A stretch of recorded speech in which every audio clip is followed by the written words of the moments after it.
Hey everyone, welcome back to the channel. Today on our dog run, I kind of wanted to talk about something on my mind today, and that's friendships, and especially how we model those to our kids. I spent the afternoon on Saturday hanging a new chandelier on our kitchen with my buddy Doug, or as I like to call him, Hank the Handyman. He's one of those guys who can fix anything, and I'm one of those guys who usually needs his help. In this photo, he's up on the ladder. He was helping me with the wires. He's usually good at that stuff, and I usually just I'm there for support, moral support. We always have plenty of laughs. It was the kind of project that's twice as much fun when you have a good friend there to share it with. That's what friendship's really about. I think, at least, showing up, helping each other out, and having a good time along the way. How I met Doug, getting a little bit into that. I met him at church about 20 years ago. It was actually a small group. Him and his wife Steph showed up, and we hit it off right away. And Christy and his wife hit it off too. So that always makes it easier when the wives like each other as well. But we both love sports. We both love joking around, and both probably thought we were better athletes than we actually were. But that's the fun of it, right? He was coaching baseball at Mesa Community College at the time, and I always thought that was really cool. You know, coaching is in his DNA, and mine as well. I was more a recreational soccer coach with my kids, but the way he encourages people, the way he explains things with patience and humor, you can tell he's been doing it for years.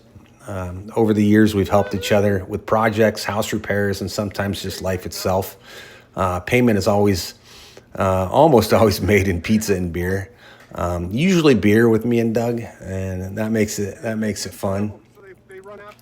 And today was no exception. Chandelier goes up, lights turn on, and the beers come out. We cracked open a couple cold ones and toasted another successful home project.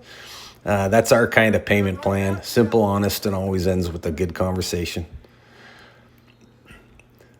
So we sat there for a while today and did what friends do. We swapped stories. Doug told me about his dad taking him to ASU football games when he was a kid. They used to pack a cooler with pizza and sodas back when you could still bring your own food into the stadium. We all remember those good old days. He laughed remembering how his dad would sneak in a couple of beers in that cooler as well. Just part of the old school game day tradition. As he told that story, I thought about my own dad. When I was a kid in Seattle, he used to take me to Seahawks games at the old Kingdome with my uncle, his brother. He'd make peanut butter and jelly sandwiches, pop some popcorn, and toss it all into one big grocery bag from the supermarket. That was our tailgate, cheap, simple, and somehow perfect. We both laughed about how our dads never paid for parking or never wanted to pay. They'd park miles away, and we'd walk what felt like a marathon just to get to the stadium. At the time, it seemed normal, but looking back, it's funny how those long walks become a part of our best memories. That was a picture of Doug and I drinking our beer today. Those were the kinds of experiences that shaped us. Not fancy, not expensive, just time together. So that's what friendship is, right? It's shared time, the ability to pick up right where you left off, no matter how busy life gets. So Doug and I don't keep score. He helps me with house projects. I'll help him with maybe some yard work and odds and ends at his house. Maybe taxiing each other to the car dealership or car repair shop. We've traded so many favors over the years I couldn't even count them. But it's never about who owes who. It's just about showing up. And I think that's something our kids notice more than we realize. As parents, our kids learn a lot how we handle friendships. They see if we keep our word, if we make time for other people, and if we show appreciation. When they see us laugh with our friends, lend a hand, or admit when we need help, they see what real friendship looks like. That's what I hope my daughters see. That's friendship. That friendship isn't about convenience, it's about commitment. It's loyalty, patience, and gratitude all wrapped up in one simple word, and that's friendship. If they grow up valuing relationships like that, the kind that stand the test of time, then I feel like I did something right. After we wrapped up the chandelier and our stories, Doug joined me on my daily husky run. We talked about life, kids, sports, and how fast time goes. It's funny, sometimes the simplest days end up being the most meaningful.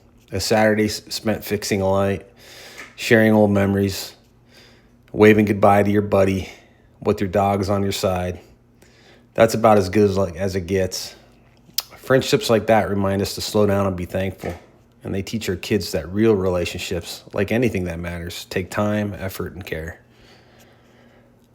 When I think about friendships that have lasted in my life, it's never about the convenience, it's about consistency. There were seasons where both Doug and I were swamped, kids' sports, work deadlines, family stuff. But the friendship always picked up right where we left off. That's easy to take for granted, but the older I get, the more I appreciate it. Sometimes it's not even about what you do together. It's just about being there, checking in, showing up, lending a hand, or just even listening. It's a text here, it's a call there. We don't talk about this much, but I think men, especially dads, need friendships like that more than we realize. Life can get heavy. We carry a lot: responsibility, finances, decisions, and it helps to have someone who understands the weight of it. Someone you can be honest with. Those friendships keep us grounded. They remind us we're not meant to be alone, to do life alone, and that it's okay to ask for help once in a while. And our kids notice that. They see us laugh, they see us help each other, and they learn that community doesn't just happen. You build it. Doug and I have fixed things, built things, and probably broken a few things along the way too. But we've also built a friendship that lasted 20 years, steady, reliable, and real. Our kids have grown up seeing that, and I hope it shows them that the importance of investing in people who build you up and not tear you down. Friends who encourage you to work through things, to persevere. At the end of the day, it's not about who's better with tools or who owes you a beer. It's about friendship that goes both ways, giving and receiving, teaching and learning, talking and listening. Those simple things build trust and respect, and the world could always use more of both of them.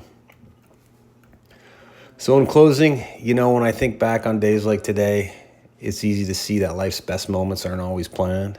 They're not big events or expensive trips. They're the simple afternoons spent with good people doing ordinary things that somehow become extraordinary in hindsight. Friendship, family, faith. They're all built in these small shared moments that remind us what really matters. It's not about what you accomplish. It's about who walks beside you while you do it. And maybe that's the lesson our kids need most, that success isn't measured by what you own. It's measured by the relationships you build and the love you carry forward. The best things in life aren't things. They're people, memories, and memories that last. Thanks for joining me and the Huskies today. If this message hits home, give it a like, share it with a friend, and subscribe if you haven't already. Take care. Appreciate your people, and I'll see you on the next ride.